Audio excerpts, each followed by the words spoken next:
말씀은 출애굽기 32장 7절에서 14절 말씀입니다.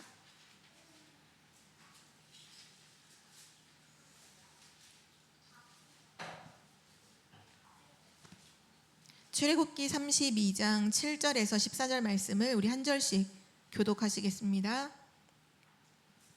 여호와께서 모세에게 이르시되 너는 내려가라. 내가 애굽 땅에서 인도하여 낸 내 백성이 부패하였도다. 그들이 내가 그들에게 명령한 길을 속히 떠나 자기를 위하여 송아지를 부어 만들고 그것을 예배하며 그것에게 제물을 드리며 말하기를 이스라엘아 이는 너희를 애굽 땅에서 인도하여 낸 너희 신이라 하였도다. 여호와께서 또 모세에게 이르시되 내가 이 백성을 보니 목이 뻣뻣한 백성이로다. 그런즉 내가 하는 대로 두라. 내가 그들에게 진노하여 그들을 진멸하고 너를 큰 나라가 되게 하리라. 모세가 그의 하나님 여호와께 구하여 이르되 여호와여 어찌하여 그 큰 권능과 강한 손으로 애굽 땅에서 인도하여 내신 주의 백성에게 진노하시나이까. 어찌하여 애굽 사람들이 이르기를 여호와가 자기의 백성을 산에서 죽이고 지면에서 진멸하는 악한 의도로 인도에 내었다고 말하게 하시려 한나이까. 주의 맹렬한 노를 그치시고 뜻을 돌이키사 주의 백성에게 이 화를 내리지 마옵소서. 주의 종 아브라함과 이삭과 이스라엘을 기억하소서. 주께서 그들을 위하여 주를 가리켜 맹세하여 이르시기를 내가 너희의 자손을 하늘의 별처럼 많게 하고 내가 허락한 이 온 땅을 너희의 자손에게 주어 영원한 기업이 되게 하리라 하셨나이다. 여호와께서 뜻을 돌이키사 말씀하신 화를 그 백성에게 내리지 아니하시니라. 아멘. 오늘 말씀의 제목은 뜻을 돌이키신 하나님입니다.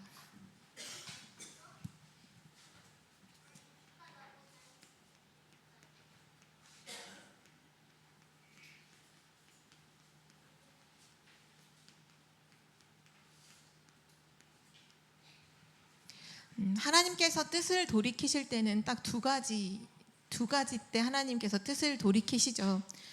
첫 번째가 언제냐면 우리가 죄를 깨닫고 하나님 앞에 회개할 때, 그때 하나님은 뜻을 돌이키시죠. 요한일서 1장 9절에 보면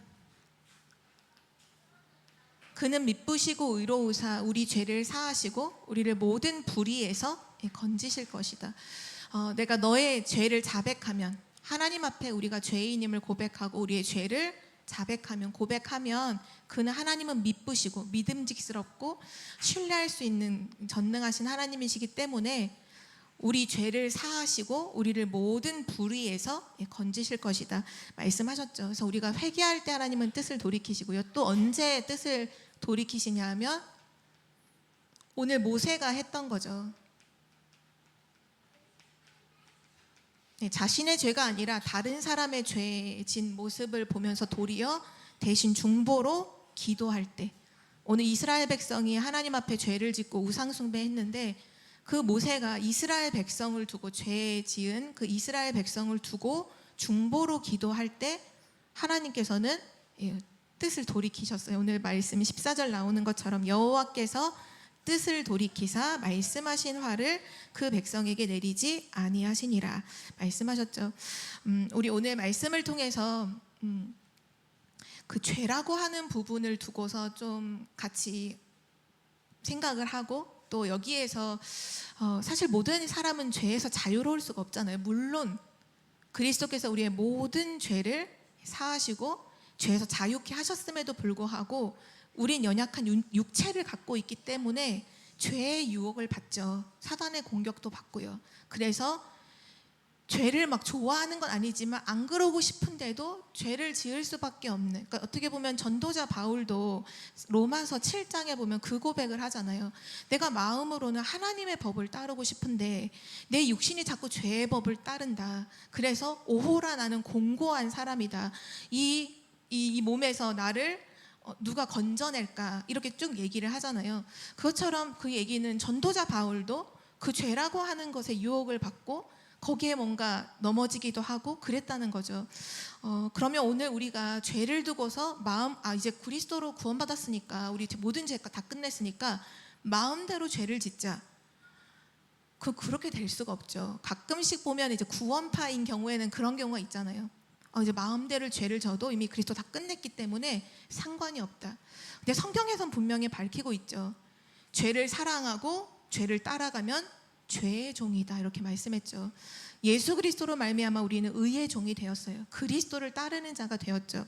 오늘 왜 인간은 자꾸 죄를 지을 수밖에 없는지, 그리고 오늘 내가 지은 죄가 아닌 다른 사람이 죄 지은 모습을 봤을 때 그럼 나는 어떻게 하나님 앞에 서야 하는지, 오늘 거기에 대한 언약을 우리 함께 붙잡는 시간이 되기를 바랍니다. 오늘 첫 번째로요, 우리가 읽었던 본문 말씀 7절에 보니까 하나님께서 이스라엘 백성을 향해서 뭐라고 말씀하셨냐, 한마디로 딱 정의를 하셨죠. 내 백성이 부패하였도다, 이렇게 말씀하셨죠. 인간의 부패입니다. 부패라는 말 한마디로 썩었다는 거죠. 인간은 언제부터 부패하게 되었을까요? 하나님의 말씀을 통해서 우린 답을 찾아야 되죠. 창세기 3장 1절에서 6절 말씀에 인간이 창세기 3장의 문제, 바로 죄로 인한 그 저주 재앙으로 완전히 타락하게 되었죠. 이때부터 인간은 부패했어요. 모든 생각도, 마음도, 판단도, 말도, 행동도 모든 것이 부패하게 되었죠. 성경은 뭐라고 말씀하냐면 인간의 영이 죽고 육이 사는 거, 육만 살게 된 거죠. 그래서 온통 생각하는 게 육신적인 것만 이제 하면서 사는 거예요. 먹고 입고 마시는 거, 눈에 보이는 거, 그 부분을 놓고서 살아가게 되는 거죠. 근데 여기에 그냥 인간만 있는 게 아니라 누가 개입을 하냐면, 처음에 인간을 타락하게 하는 데에도 분명히 사단이 개입을 했잖아요. 하나님과 인간 사이에 개입해서 완전히 이간질시키고 하나님 없이도 살 수 있다라고, 하나님 너가 하나님 될 수 있다라고 분명히 역사했고, 그래서 이제 불신앙하게 되고 불순종하게 되고 죄를 짓게 되었죠. 그때부터 인간에게는 어쩔 수 없이 계속 오는 문제가 뭐냐면 타락입니다. 부패예요. 부패할 수밖에 없어요. 여기서 벗어날 수 있는 유일한 답은 하나님이 주신 창세기 3장 15절의 언약을 붙잡는 것 외에는 답이 없어요. 그리스도 없이는 절대로 안 되는 존재가 누구냐? 바로 그것이 인간입니다. 그것이 하나님이 말씀하시는 인간의 모습이에요. 인간이 하나님을 떠나서 타락한 그 이후에 창세기 6장에 보면 네피림 시대가 되죠. 이 창세기 6장 말씀을 오늘 좀 함께 찾아볼 텐데요. 창세기 6장 3절에서 우리 7절 말씀 우리 함께 찾아보겠습니다. 창세기 6장 3절에서 7절 말씀입니다. 먼저 우리 3절 한 절 말씀만 같이 읽도록 하겠습니다. 6장 3절입니다. 여호와께서 이르시되 나의 영이 영원히 사람과 함께하지 아니하리니 이는 그들이 육신이 됨이라. 그러나 그들의 날은 120년이 되리라 하시니라. 아멘. 그 앞에 이제 1, 2절에는 뭐가 나오냐면, 이제 사람이 이제 땅에 번성하기 시작할 때 어떤 일들이 일어나냐, 하나님의 아들들이 사람의 딸의 아름다움을 보고서 자기가 좋아하는 대로 그 여자를 아내로 삼는 거죠. 그러니까 하나님의 사람들이 이 세상에 그 육신의 세상의 여자들을 보고서 이제 사람의 딸들의 아름다움을 보고 아내로 취하게 돼요. 그 결과로 어떻게 됐냐면 3절 말씀 방금 좀 읽은 것처럼 여호와께서 이르시되 나의 영이 영원히 사람과 함께하지 아니하리니 이는 그들이 육신이 됨이라.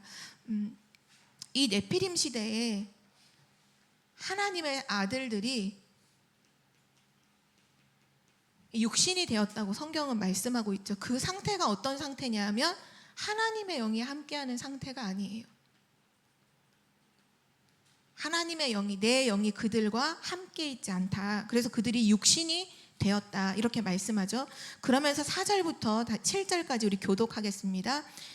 제가 먼저 읽을게요. 당시에 땅에는 네피림이 있었고 그 후에도 하나님의 아들들이 사람의 딸들에게로 들어와 자식을 낳았으니 그들은 용사라 고대의 명성이 있는 사람들이었더라.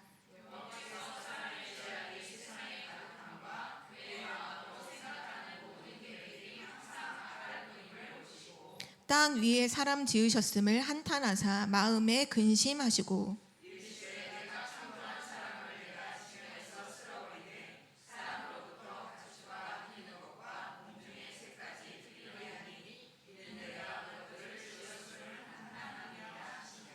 아멘.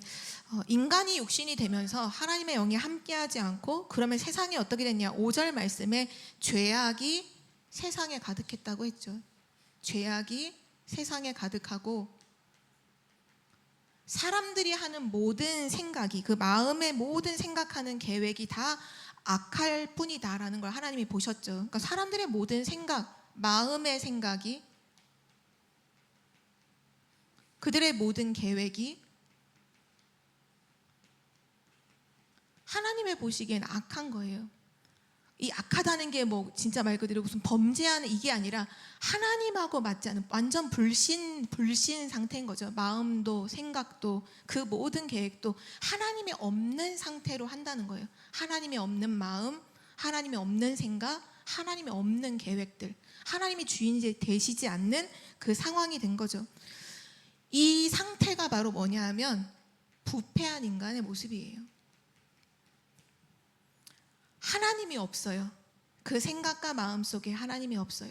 근데 창세기 3장 이후로 인간은 자꾸 이 흐름으로 가게 돼요. 자꾸 이 흐름으로 가게 돼요. 여기서 빠져나올 수 있는 것은 단 하나예요. 그리스도 언약 잡을 때만 자유하게 되는 거고 그리스도 내가 희미하게 붙잡으면 여지없이 이 문제는 내 삶에 존재하게 됩니다. 그래서 부패할 수밖에 없어요. 그래서 성경은 여기에 대해서 분명하게 확실하게 정의를 딱 했는데요. 인간은 어떤 존재냐? 죄 아래 있는 존재다. 인간은 모든 사람은 다 죄 아래 있다. 성경이 이렇게 밝히고 있죠. 로마서 3장에 바로 그 말씀이 나오는데요. 로마서 3장 말씀 우리 함께 같이 찾아 읽겠습니다. 로마서 3장 9절에서 18절 말씀입니다. 인간의 이제 본 모습, 완전히 민낯을 여기서 이제 그대로 기록하고 있죠. 로마서 3장 9절에서 18절 말씀 한 절씩 교독하시겠습니다.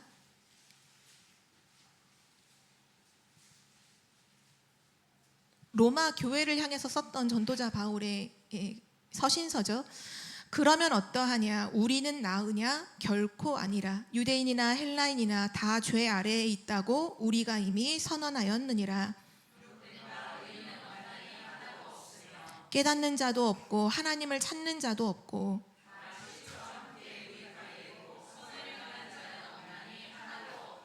그들의 목구멍은 열린 무덤이요 그 혀로는 속임을 일삼으며 그 입술에는 독사의 독이 있고 그 발은 피 흘리는 데 빠른지라 평강의 길을 알지 못하였고 아멘. 이게 죄 아래에 있는 인간의 모습이에요.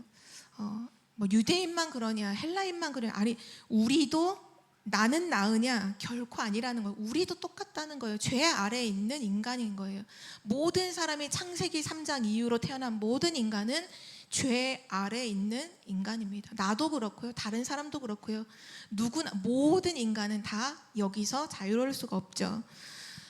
그래서 전도자 바울은 완전히 이게 선언을 하잖아요. 선포를 하죠. 로마서 3장 23절에 보면 모든 사람은 죄를 범하였음에 하나님의 영광에 이르지 못한다. 모든 사람은 다 죄인이다. 모든 사람이 다 죄를 범했기 때문에 하나님 영광에 이르지 못한다라고 하면서 그 다음에 이제 중요한 답을 또 선포를 하는데요. 24절부터 28절까지를 또 우리 한 절씩 교독하도록 하겠습니다. 제가 먼저 24절 읽겠습니다. 그리스도 예수 안에 있는 속량으로 말미암아 하나님의 은혜로 값없이 의롭다 하심을 얻은 자 되었느니라.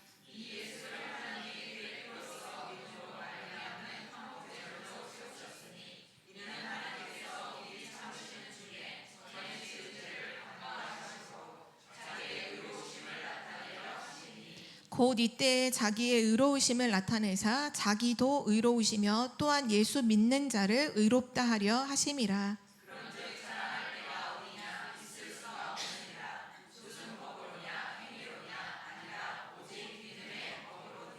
우리 28절을 함께 읽겠습니다. 그러므로 사람이 의롭다 하심을 얻은 것은 율법의 행위에 있지 않고 믿음으로 되는 줄 우리가 인정하노라.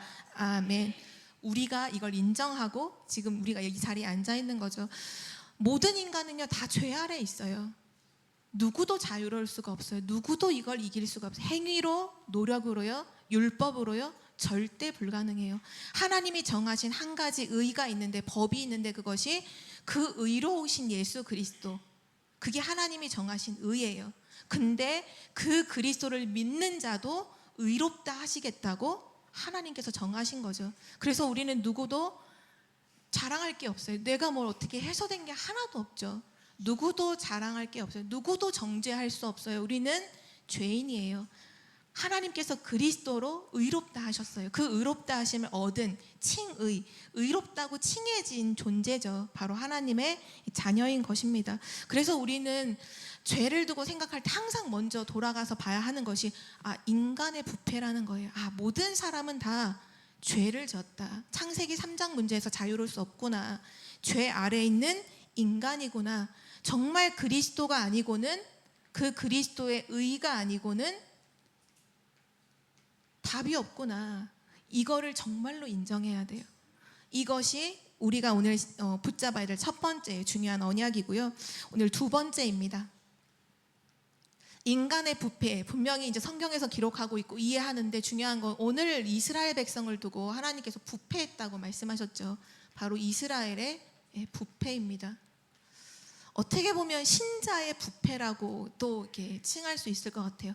분명히 하나님이 구원하셔서 애굽에서 건져내시고 그 흑암의 권세에서 건져내듯이 그 바로 왕에게서 그 애굽에서 출애굽하도록 건져내시고 6월절 사건으로 건져내시고 지금 가나안 정복을 향해서 가고 있는 이 이스라엘 백성이 부패하게 된 거죠. 여기서 우리가 정말 봐야 되는 첫 번째가 뭐냐면요, 이스라엘의 영적인 상태입니다. 이스라엘의 영적 상태예요.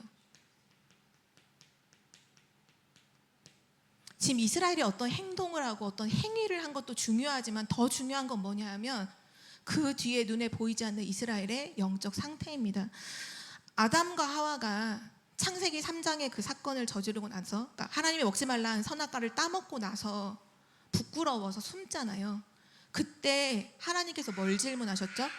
아담아 아담아 내가 어디 있느냐, 그거 질문하시잖아요. 하나님께서 아담이 어디 있는지 몰라서 그 질문을 하신 게 아니잖아요. 어디 있는지 몰라서 아담아 너 어디 있니 이렇게 찾는 게 아니라니까요. 아담아 지금 네가 어디 있느냐, 이거는 자신의 영적 상태를 지금 돌아보도록 하는 질문인 거예요. 지금 어디 속에 있냐는 거예요. 지금 내가 어디 속에 있느냐, 너무 중요한 부분이죠. 우리는 항상 체크해야 돼요. 나는 지금 어디 있는가.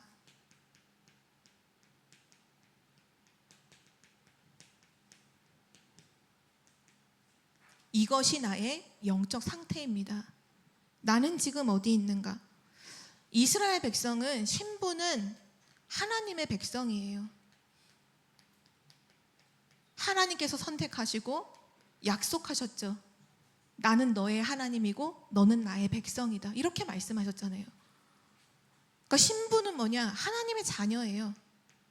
하나님이 선택하셨고 지명하여 불러서 하나님 거룩하다, 거룩한 나의 백성이라고, 거룩한 나라로 하나님 만드셨잖아요. 우리를 그렇게 하신 거랑 똑같이요.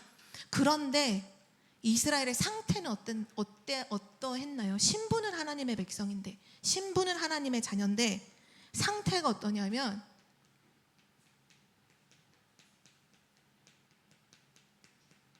우리가 광야에서 만나는 이스라엘의 모든 모습은 불신자 수준이었죠.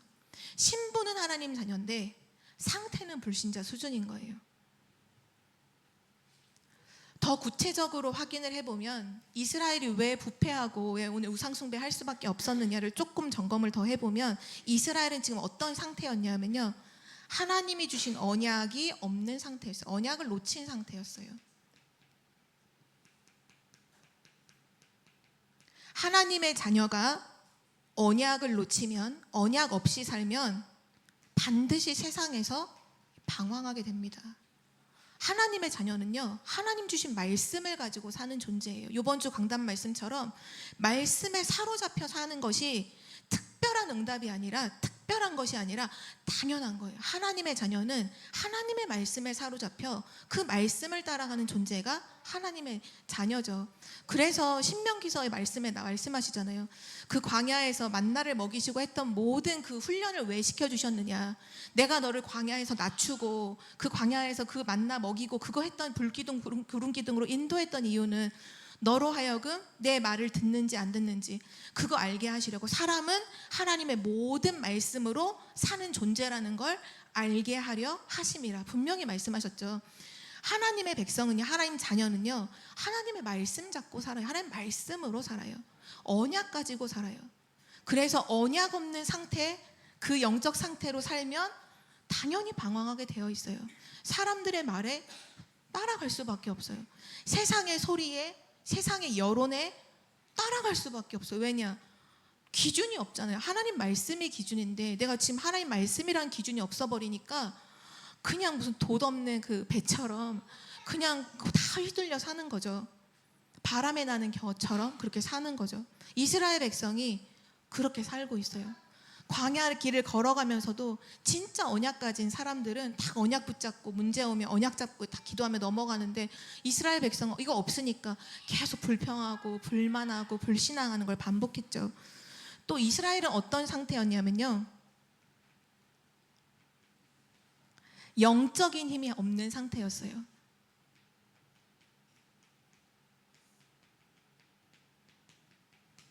하나님의 형상 가진 영적 존재인데, 그래서 하나님으로부터 영적인 부분을 계속 소통하고 하나님과 함께하고, 그래서 영적인 힘을 공급받아야 되는데 이 부분이 안 되는 거예요. 사람은 구원받은 하나님 자녀는 하나님으로부터 공급받는 영적인 힘을 얻지 못하면 육신으로 치우칠 수밖에 없습니다. 육신으로 살고 싶은 게 아니에요. 육신으로 그냥 치우쳐서 살아요. 왜냐? 기울어서 살아요. 영적 힘이 없으니까요. 내가 영적인 힘을 가지면 영적 힘 가지고 그 모든 것을 넘어서고 그 영적인 힘을 가지고서 모든 걸 볼 텐데, 영적인 힘이 없으니까 다른 한쪽에 육신적인 것에 치우쳐서 모든 걸 보고 판단하고 생각하면서 살아가는 거죠. 이게 이스라엘의 모습이었어요. 이스라엘이 부패할 수밖에 없는 모습이었죠. 결국 하나님 없이, 그러니까 하나님의 언약 없이, 그러면서 영적인 힘도 없이 완전히 육신으로 치우친 결과가 오늘 출애굽기 32장 8절로 이제 딱 귀결되게 됩니다. 8절을 제가 읽어드릴게요. 그들이 내가, 이제 하나님께서 이제 그들을 향해서 말씀하신 거죠. 그들이 내가 그들에게 명령한 길을 속히 떠나 자기를 위하여 송아지를 부어 만들고 그것을 예배하며 그것에게 제물을 드리며 말하기를, 이스라엘아, 너는 이제 너희를 애굽 땅에서 인도하여 낸 너희 신이라 하였도다. 그러니까 어떻게 되냐 하면 하나님의 그 길을 속히 떠나버려요. 방황이, 이 영적인 힘 없이 언약 없이 살면요, 하나님이 우리에게 주신 것들 있잖아요. 하나님의 것을요 떠나요. 그러면서 오늘 예배했다고 나와 있잖아요. 지금 여기서는 하나님께 예배하고 그거 그 우선 그 송아지 형상 만들어 놓고 거기서 예배하고 제물을 드렸다고 표현했는데, 원래 그 개정개혁 되기 전에는 뭐라고 하냐면 거기서 번제, 희생했다 그래서 희생제사를 거기서 드려요. 그러니까 그 희생제사가 그리스도를 의미하는 거잖아요. 어마어마한 중요한 복음을 의미하는 거잖아요. 근데 그거의 의미를 완전히 놓쳐버리고 그 희생을 뭘로 든, 우상 앞에, 썩어질 그 우상 앞에, 거기 앞에다가 희생을 드려요. 그러니까 이게 무슨 말이냐면 예배, 완전히 틀린 예배를 드린다는 거예요. 완전히 틀린 예배를 드린 거죠. 그리고 결국 우상 숭배를 합니다. 이스라엘 백성은 아직 가나안 땅에 들어가지 않았어요. 그래서 가나안 땅에 있는 사람들이 섬기는 우상을 보지 않았어요. 그러면 이 사람들이 어디서 우상 숭배를 보고 배웠을까요? 결국은 애굽에서 보고 배운 거죠. 그 애굽에서 섬기던 그 금송아지 똑같이 만들어 놓고 지난주 막 조각칼로 해가지고 만들었다 했잖아요. 그러니까 이게 무슨 말이냐 하면 하나님의 자녀가 이 영적 상태가 지금 혼미한 가운데 언약도 없고 영적 힘도 없어 버리면 뭐로 돌아가느냐? 결국 과거로 돌아갑니다. 결국 과거에 묶여요. 과거에 했던 그걸 똑같이 답습하면서 실패의 길을 걸어가요.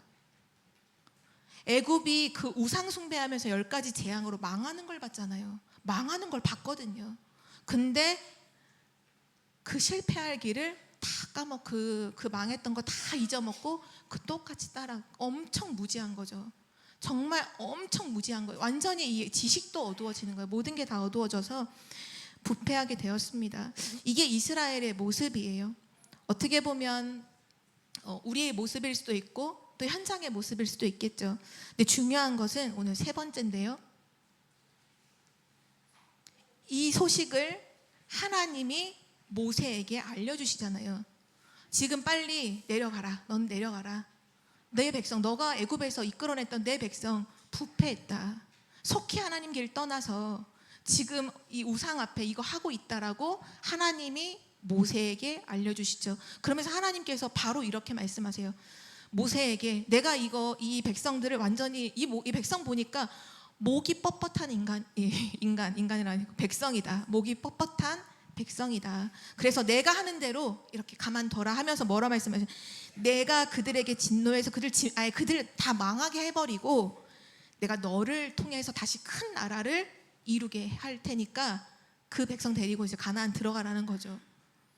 그럼 모세 입장에서는 그래 맞아. 그동안 그렇게 지지리도 속썩였던 이스라엘 백성들 다 망하게 하고 새로운 살림 꾸려가지고 진짜 괜찮은 사람들 함께 꾸려서 가면 좋잖아요.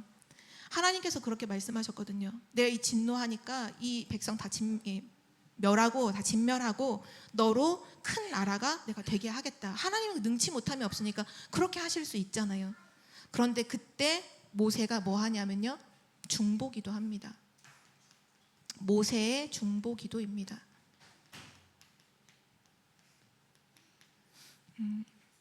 여기서 우리가 조금 확인하게 되는 것이 아까는 이제 이스라엘의 영적 상태를 봤다면 모세의 영적 상태를 볼 수 있는 거죠.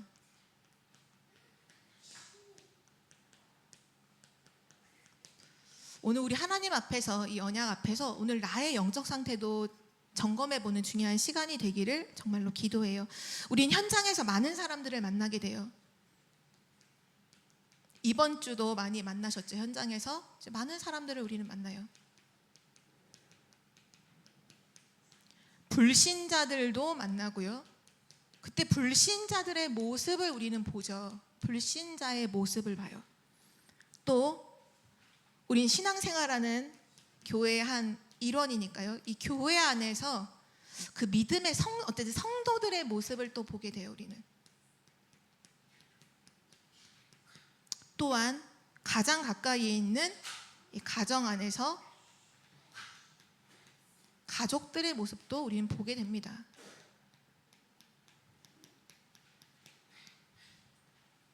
무엇을 느끼세요?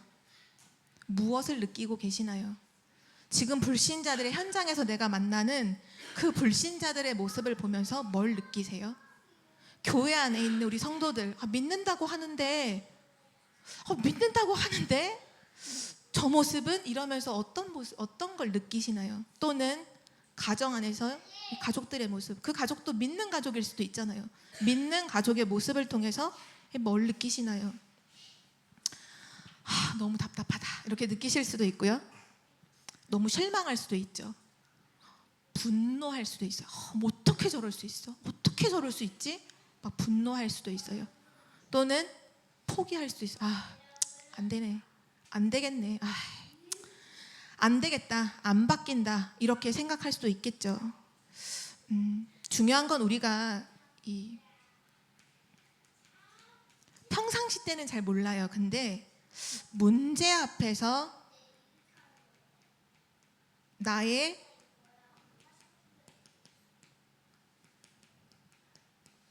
영적 상태는 어떠합니까? 문제 앞에서 나의 영적 상태는 어떠한가요? 너무 답답하고 너무 실망되고 너무 분노 막 짜증나고 화나고 다 포기하고 싶고 다 필요 없고 저 사람이 나가든지 내가 나가든지 막 교회를 옮기든지 뭘 하든지 막 이렇게 생각할 수도 있잖아요. 중요한 거는 항상 나의 영적 상태예요. 나의 영적 상태. 근데 평상시에 나의 영적 상태도 중요하지만 문제 앞에서의 나의 영적 상태도 너무 중요하잖아요. 근데 꼭 기억하셔야 될 건 뭐냐 하면 사단의 속임수가 어쨌든 이 존재를 해요. 성경에도 보면 사단으로 틈 주지 말라고 했고 분명히 사단은 지금 역사하고 있잖아요. 이 사단이 뭐 갖고 속이냐면 우리의 생각과 이 감정을 가지고 막 요동치게 만들어요. 그러니까 생각을 가지고 감정을 가지고 막 요동쳐서 막 진짜 말 그대로 내 말씀에 사로잡히는 게 아니라 감정에 막 사로잡히도록, 그래서 그 감정을 내가 추스리지를 못하는 상태로 막 몰아가기도 하고요. 어떻게 보면 생각에 완전히 사로잡혀 생각으로 막 몰아가기도 해요. 틀린 생각과 틀린 선택으로 우리를 막 또 몰아가기도 해요. 성경에 보면 이사야서 64장 6절 말씀에 이런 말씀이 나와요. 그러니까 인간의 노력과 그 방법이 얼마나 그 의미 없는가를 설명하는 말씀이죠. 뭐라고 말씀하셨냐면 무릇 우리는 다 부정한 자 같아서 우리의 의는 다 더러운 옷 같으며 우리는 다 잎사귀 같이 시들므로 우리의 죄악이 바람같이 우리를 막 몰아간다. 그러니까 우리의 죄악이 막 바람 몰아서 막 한쪽으로 몰아가는 것처럼 우리를 막 몰아가요. 우리의 생각대로 막 몰아가고 내 감정에 사로잡혀 막 몰아가고, 그렇게 사단은 속인다는 걸 꼭 기억하셔야 돼요. 그러면 내가 정말 문제 앞에서도 하나님의 것을 누릴 수 있는 영적 상태가 되려면 여기서 한 가지 정말 질문하고 답을 가지고 넘어가셔야 돼요. 그게 뭐냐면요, 결국 사단이 이런 것들, 막 오늘 말 그대로 죄의 어떤 불신앙하는 다른 사람의 모습들, 어떤 큰 죄악을 저지른 어떤 이런 상황들을 봤을 때 사단이 정말 원하는 게 뭘까요? 질문해 봐야죠. 사단이 원하는 게 뭘까요? 사단이 원하는 건 한 가지입니다. 복음 앞에 서지 못하는 거예요. 사단이 원하는 건 그 한 가지밖에 없어요. 내가 복음 앞에 서지 못하게 만들어요. 그래야 사단이 모든 걸 승리할 수 있으니까요. 사단이 유일하게 지는 그때가 언제냐? 우리가 그리스도 복음 붙잡을 때입니다. 그래서 우리는 복음 앞에 서야 돼요. 문제 앞에서 나의 영적 상태가 어디로 가야 될까요? 복음 앞으로 가야 합니다. 복음 앞에 서야 돼요. 복음 앞에 정말로 서야 돼요. 사단이 원하는 건요, 내가 복음 앞에 서지 못하는 거예요. 복음 못 누리는 거예요. 지금 당장은 복음 안 누리고 뭔가를 내가 하는 것이 빠른 방법인 것 같지만 그 모든 것이 나중에 더 큰 것으로 결과로 반드시 돌아오게 돼요. 사단은 이길 수가 없거든요. 그리스도 복음 아니면. 그래서 우리가 복음 앞에 서야 하는데요.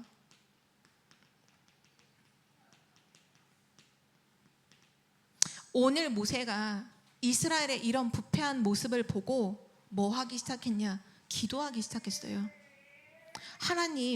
하나님께서 하나님의 그 크신 능력과 그 권세로, 권능으로, 강한 손으로 애굽에서 인도해 내셨는데 하나님 그렇게 진노하시면 어떻게 합니까? 하나님 만약에 우리 그렇게 하시면 그 애굽 사람들이 여호와가 그 능력 없어가지고 그들을 산에서 광야에서 다 죽게 만든다, 그렇게 될 거 아닙니까? 하나님 그 진노를 내리지 말아달라고. 그러면서 말씀했던 게 뭐냐면 하나님 아브라함과 이삭과 이스라엘에게 주셨던 언약을 하나님 기억하소서 하면서 언약 잡고 딱 기도하기 시작하거든요. 그래서 하나님이 뜻을 딱 돌이키시죠. 우리는 어떤 문제를 만나거나 어떤 문제를 가진 사람을 딱 봤을 때 내가 복음 앞에 서야 돼요. 근데 이해가 안 될 수도 있어요. 저 사람이 복음 앞에 서야 되지, 왜 내가 복음 앞에 서야 되지? 근데 꼭 기억하셔야 돼요. 사단은요, 다 망하게 하는 게 목적이에요. 그래서 어떤 사람은 죄를 지어서 그걸로 무너지게 만들고, 어떤 한편에서는 그 죄 짓는 사람을 보고 그 사람을 비난하고 욕하고 율법하고 정죄하면서 똑같은 상태로 몰아가서 망하도록 사단은 속인다는 사실이죠. 그래서 우리는 복음 앞에 서야 돼요. 그럼 복음 앞에 선다는 게 정말 뭘까요?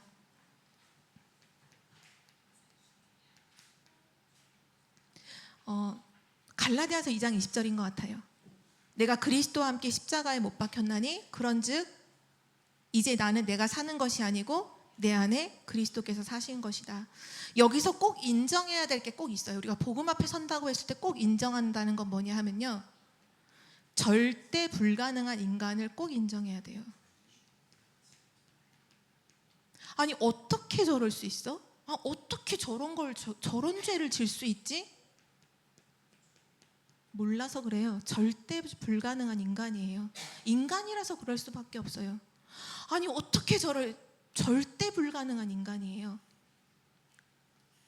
그리고 절대 가능은 오직 그리스도입니다. 이게 복음 앞에 서는 거예요. 절대 불가능한 인간, 절대 가능한 그리스도. 그리스도가 아니면 안 되는구나. 그리스도여야만 되는구나. 하나님이 말씀하신 창세기 1장부터 계속 말씀하시잖아요. 어두움 가운데 빛이 있어라. 창세기 3장 문제 저질렀을 때 여자의 후손이 뱀의 머리 상하게 할 것이다. 다 내 피임으로 다 타락하고 죄악뿐일 때 그때 방주 안에 들어가며 산다. 하나님이 늘 말씀하셨던 게 복음이잖아요. 인간은 절대 불가능해요. 절대 불가능해요. 하나님이 주신 그리스도가 아니면 답이 없죠. 그래서 복음 앞에 선다는 것은 이것을 인정하는 것입니다. 그리고 또한 복음 앞에 선다는 건 뭐냐면요, 하나님의 나라가 임하도록 기도하는 걸 말해요. 하나님의 나라를 두고 기도하는 걸 말해요. 마태복음 12장 28절에서 29절에 보면 그 말씀을 하시죠. 흑암이 결박되고 흑암이 꺾이고 성령이 역사하시면 이미 하나님 나라 임한 거다라고 말씀하시면서 29절에 뭐라 말씀하시냐면, 먼저 강한 자를 결박해라. 그 결박하지 않고 어떻게 세간을 늑탈해 오겠냐. 예수님께서 말씀하셔서 먼저 해야 될 게 뭐냐, 강한 자를 결박하라는 거예요. 근데 강한 자 어떻게 결박해? 하나님 나라가 임해야 돼요. 하나님 나라가 임하면 흑암이 꺾이고요, 성령이 역사해요. 그래서 우리가 어떤 죄를 보거나 그런 문제를 가지고 있는 사람을 봤을 때 먼저 기도해야 될 게 뭐냐, 그 사람에게 하나님 나라 임하도록 기도해야 돼요. 그래서 흑암이 꺾여야 돼요. 그래서 성령이 역사하시도록 기도해야 돼요. 오늘 모세가 그 이스라엘 백성을 두고 중보기도 하잖아요. 바로 그 기도를 해야 되는 것이죠. 그리고 나서 또 중요한 복음 앞에 선다는 건 뭐냐면요, 나도 그 사람도 성령 충만하도록 기도하는 것입니다. 특별히 이번 주에 기도수첩 말씀을 통해서 이 말씀을 계속 하고 계시죠. 하나님께서 오늘 성령 충만이 정말 뭐냐, 우리 내 안에 내 삶 속에 하나님의 능력이 임한 것, 그것이 성령 충만이다. 근데 우리는 그거 하기 위해서 정말 집중해야 된다, 오직 해야 된다는 말씀을 또 하셨잖아요. 사단이요, 진짜 하나님의 능력이 내게 임해야 되는데 결국 쉽게 말하면 힘을 얻어야 돼요. 우리는 하나님 주시는 힘을 얻어야 살릴 수 있어요. 내가 힘이 있어야 힘을 사용할 수 있는 것처럼, 힘이 없는데 어떻게 힘을 사용해요? 하나님 내게 주신 성령 충만을 내가 얻어야 그 힘을 사용할 수 있어요. 다른 사람을 살릴 수 있어요. 그래서 성령 충만은 너무너무 중요한 부분이죠. 근데 사단이 이거 못하게 하려고 분산시키잖아요. 자꾸 다른 거에 내 생각에 속게 만들고, 감정에 속게 만들고, 내 계획에 속게 만들고, 나의 고집에 속게 만들고.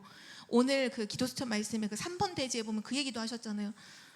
모든 사람과 특히 내가 가장 가까이 있는 사람과 화목해라. 왜냐? 사단은 그 사람하고 친하게 지내는, 하나님은 그 사람하고 친하게 지내라 그 얘기를 하시는 게 아니에요. 그 사람과 갈등하고 분쟁하고 싸우는 것 때문에 집중을 못해요. 하나님으로부터 내가 힘을 얻는 걸로 집중해야 되는데, 그래야 힘을 얻어야 그 힘이 세상을 살릴 힘이라고 했잖아요. 어마어마한 힘이라는 거예요. 근데 그 힘을 얻어야 되는데 그거 못 얻게 하려고 온통 분쟁하게 만들고 갈등하게 만들고. 그래서 먼저 화목해라. 형제와 먼저 화목해라. 그거는 형제랑 좀 친하게 지내라 그 말이 아니라 집중 놓치지 마라. 집중해라 이건 거예요. 하나님 주시는 힘으로 집중해라. 하나님 주시는 힘을 우리는 진짜로 간구해야 돼요. 그리고 나뿐만 아니라 그 어떤 죄를 지은, 오늘 그 중보기도니까요, 그 중보기도를 통해서 그 사람에게 진짜 성령께서 역사하시도록, 성령 충만한 힘이 임하도록 기도해야 되는 것이죠. 그래서 결국은 우리는 어떤 사건이나 문제를 만났을 때요, 불신앙으로 돌아가지 마시고 믿음으로 가시길 바랍니다. 믿음으로 가야 돼요. 한 가지 더 얘기를 하면 우리는 어떻게 가야 되냐? 내 감정으로 가면 안 돼요. 내 생각으로 가면 안 돼요. 우리는 복음으로 가야 됩니다. 그래서 오늘 저는 기도 수첩 말씀을 이렇게 영상을 보면서 딱 마음에 부딪혔던 게 뭐냐 하면 그거였어요. 그 전도자 바울이 그 로마서 7장에 그 고백을 했죠. 아까 나는 공고한 사람이다. 이 사망의 몸에서 누가 나를 건져낼까? 진짜 나는 하나님 뜻대로 살고 싶은데 이 죄의 법이 나를 자꾸 지배해서 나도 모르게 자꾸 죄를 짓는구나라고 지금 뭔가 되게 낙심할 것 같은 뉘앙스와 그 분위기가 딱 풍기고 있는데 전혀 생뚱맞은 말을 딱 하잖아요. 그게 뭐냐 하면 그리스도를 주신 하나님께 감사한다. 그 고백을 딱 하거든요. 저는 그 말씀을 듣는데 그게 정말 마음에 부딪히더라고요. 그렇구나. 지금 뭔가 자기 모습을 통해서 자기 영적 상태를 보면서 나는 왜 이렇게 죄에 약하고 하나님의 법을 따르지 못하고 막 이렇게 낙심할 것처럼 그래서 꼭 되게 불신앙할 것처럼 뭔가 이렇게 분위기가 딱 조장되는 것 같은데 생뚱맞게 그리스도를 주신 하나님께 감사한다. 그러면서 그러므로 이제 그리스도 예수 안에 있는 자에게는 정죄함이 없나니라고 로마서 8장에 쫙 얘기를 하잖아요. 우리가 내 감정에 사로잡혀서 감정으로 갈 수 있어요. 근데 그게 아니라 뭐로 가야 되냐? 복음으로 가야 돼. 그리스도 주신 하나님께 너무 감사하다. 복음 주신 하나님께 나 너무 감사하다. 그리스도 그 예수 안에 생명의 성령의 법이 죄와 사망의 법에서 너를 해방하였습니다. 그 쭉 로마서 8장에 보면 영의 일, 육의 일을 하면서 영의 일은 육의 일은 사망이고 영의 일은 의와 평강이요 막 쭉 나오잖아요. 문제 앞에 섰을 때 우리의 영적 상태 다른 건 없습니다. 진짜 복음 앞에 서는 거예요. 결국 이 나왔던 세 가지가 다른 게 아니라 갈보리산, 감람산, 마가다락방 그 속으로 들어가는 거예요. 그 속으로 들어가서 가장 완전하신 하나님의 은혜를 가지고 사람을 살리는 거죠. 그것이 하나님이 축복하시는 거예요. 마지막 결론입니다.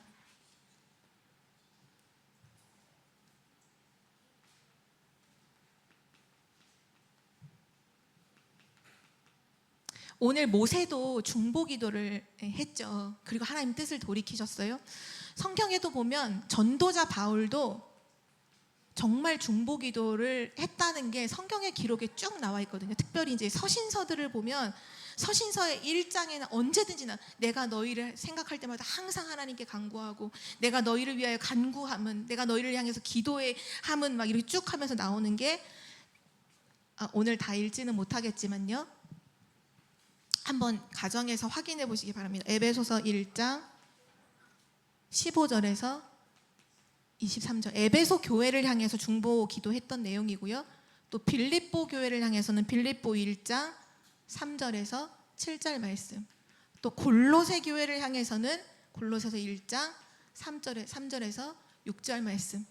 결국은 그 중보 기도로 바울은 비록 몸은 떠나 있었지만 교회에서 몸은 떠나서 다른 현장에서 있었지만 그 현장들을 놓고 계속 중보 기도를 하잖아요. 그래서 그 교회들이 전도 운동하는 데 쓰임 받을 수 있었던 그 배경에는 전도자 바울의 그 눈물의 중보 기도가 있었어요. 하나님께서 오늘 우리에게 뭘 말씀하시나요? 결국은 우리에게도 오늘 이 결단과 시작이 있기를 정말로 기도합니다. 교회를 두고서 정말로 중보 기도하는 우리 청주복음교회 모든 성도님들 되시길 기도하고요. 그리고 연약한 성도님들을 놓고서 정말로 중보 기도하는 우리 청주복음교회 성도님들 되시기를 기도합니다. 이미 기도 제목을 다 주셨죠. 우리 교회를 놓고 뭘 기도하냐? 진짜 우리 교회가 세 가지 뜰이 있는 교회가 되도록 정말로 이걸 놓고 눈물로 기도하는, 날마다 기도하는, 하나님이 나의 기도의 증인 되신다라고 바울이 고백한 것처럼 진짜 교회를 두고서 정말로 기도하는 증인들 되시고요. 성도님들을 놓고 특별히 믿음 언약 안에서 바로 서 계신 분들을 볼 때 우리도 얼마나 기쁘고 감사해요. 그러나 뭔가 죄를 짓고 지금 뭔가 이렇게 무너져 있는, 지금 뭔가 지금 안 되어지고 있는 그런 성도님들을 두고서 오늘 우리가 해야 될 것은 비난이나 정죄가 아니라 정말 그 분을 놓고서 우리가 하나님 앞에 기도하는 거죠. 간구하는데 하나님께서 뜻을 돌이키사 하나님이 역사하시는 줄 믿어요. 그 사람이 오직 그리스도의 반석 위에 서도록, 오직 하나님 나라 그 응답 누리도록, 그리고 오직 성령 충만 힘을 얻도록, 오직 그리스도, 오직 하나님 나라, 오직 성령 충만. 그리고 지금 주신 그 기도 있잖아요. 777 기도. 너무 중요한 기도잖아요.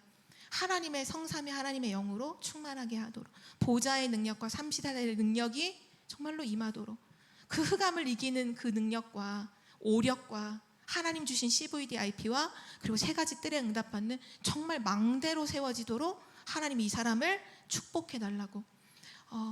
정말 우리가 하나님 앞에서 그 사람을 판단하거나 저주하는 게 아니라 정말로 축복하는 그 기도가 되어질 때, 우리도 모르고 이렇게 포진해 있었던 흑암의 망대는 완전히 와르르 무너질 줄 믿습니다.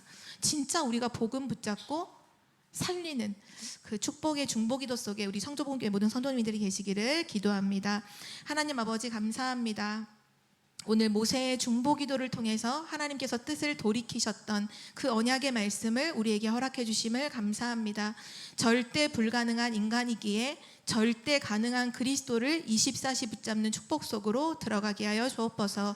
우리가 죄를 보거나 또 죄를 지은 사람을 봤을 때 그때 우리의 영적 상태가 어떠한지, 복음 앞에 서는지를 점검하게 하시고 정말 그 사람을 위해서 기도할 수 있는 한 사람으로 서게 하여 주옵소서. 감사드리며 주 예수 그리스도의 이름으로 기도드립니다. 아멘.